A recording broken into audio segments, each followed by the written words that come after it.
Doreen Granpeesheh is the Dr. Doreen is an expert in autism. Doreen Granpeesheh. Dr. Granpeesheh. Dr. Doreen Granpeesheh. Dr. Doreen Granpeesheh is a visionary in the field of autism. Now you can ask her questions on Ask Dr. Doreen.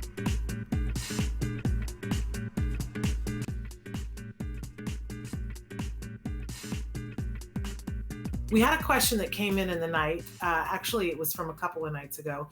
Hello, I have a 10-year-old boy with ASD and a neurotypical 6-year-old. My son teases his sister every chance he gets. It's almost automatic. As soon as he sees her, he starts in right away making fun of whatever she's doing, wearing, playing, etc., calling her a baby and other names. It's mostly verbal, but sometimes he even gets physical with her. It's difficult to stop him. We have house rules that say that there are no unkind words, but he still teases. He knows he loses time on the computer, which is his favorite thing. He is, if he is mean to his sister, but he continues. It's draining. We need expert advice, and thank you. Yeah, so I'm trying. I think if I got it right, the 10-year-old is the son, and he is on the spectrum, correct? And the yes, 6-year-old is neurotypical. Yes, a girl, and his yes, exactly. Yeah. You have it right. So sometimes one of the things we do is we take away reinforcers, and we're like, how come this isn't working? And the reason is that there's the connection between the reinforcer removal, which we call response cost, and the action of teasing or whatever it is too distant.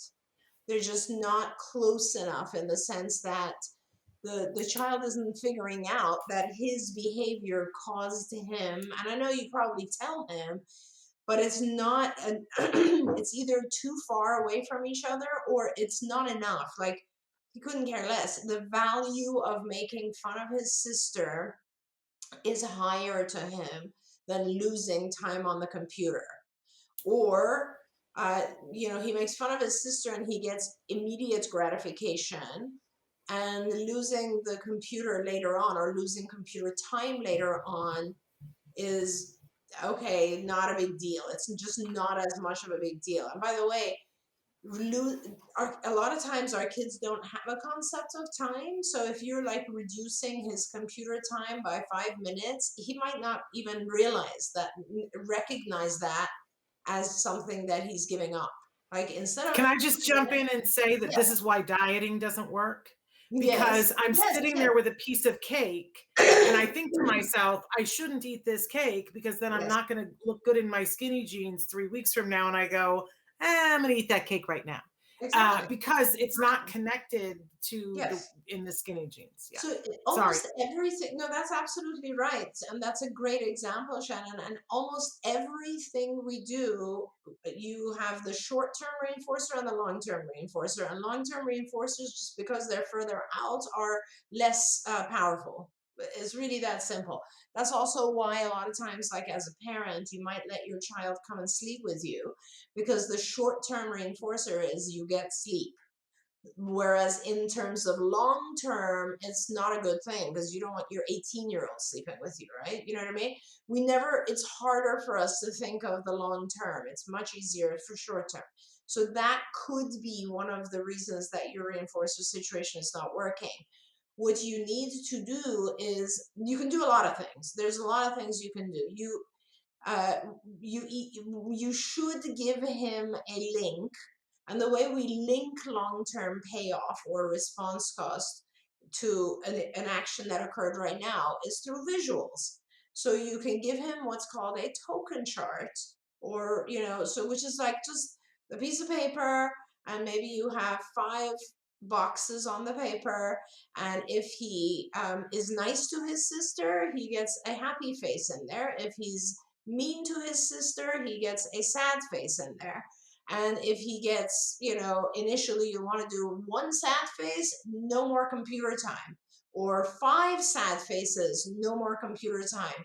But the important thing is that he has to connect the 2 items. Like, you do this, that's what the payoff is. Now, That's the kind of punitive portion of it. The other portion of it is that you basically need to prevent that.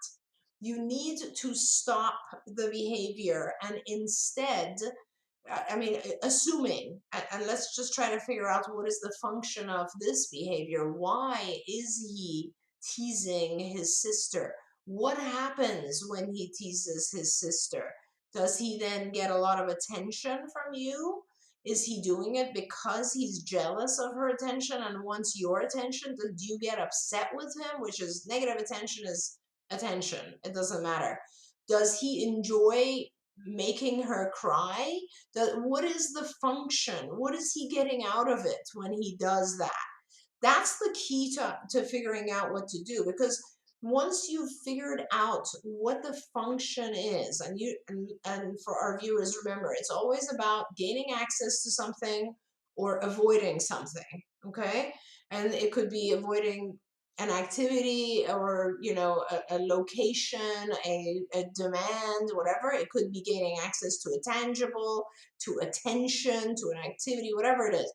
Figure out what the function is, and then what you do is you prevent that function from being met when he makes fun of her, but you make sure that he gets his reward by not making fun of her. One of the ways that I often like to teach siblings, or to have our kids, work with siblings, is just teaching them an activity that they have to do together in order to gain a reward. It always, when you make teams out of people, they tend to become, and you give them the same reward for something they can only accomplish together, they automatically become a close bond. But let's find out, for that family, let's find out what is he getting out of teasing the sister? Yeah, there's a little part of me that wonders, is that the only, somewhere he learned teasing. So did he learn teasing because somebody was teasing him and he thinks that's the way to connect and that's the only way he has to connect with her? So I love this idea of having them do something together to get a reward. There's a very famous... That's also a very good point, Shannon, that you're making. You're right. These things really, it's hard for us to address these things because we really don't know the circumstances and we don't know the level of functioning, but you're so right. There's a very famous speaker who does business coaching.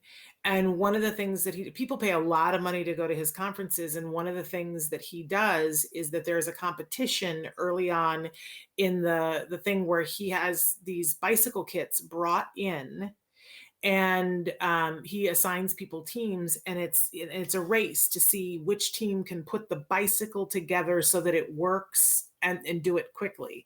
And it bonds people for the rest of the conference. What I love is by the end of the conference, this speaker has kids that are from an underserved neighborhood come in and makes them give the bike directly to the kids. Right. So the work that they've done suddenly takes on a meaning, and that reinforcer is right there. They thought the reinforcer was the winning the who got it done fast, but everyone cries. It's like craziness. That's right. So make your kids do something together.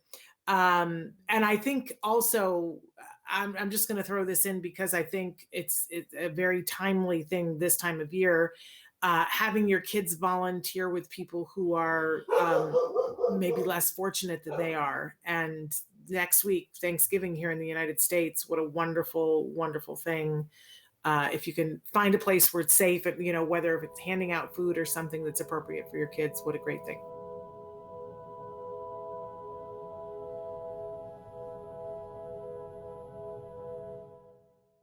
If you found anything helpful in this video, please give us a like. In fact, make sure that you smash that subscribe button on YouTube and give us a like on Facebook. You can also follow us on Twitter and Instagram for important updates. And please download our free podcast wherever you get your podcasts. See you next time. Until then, give your kiddos a hug from me and one for you too. Bye-bye for now. To subscribe, click here.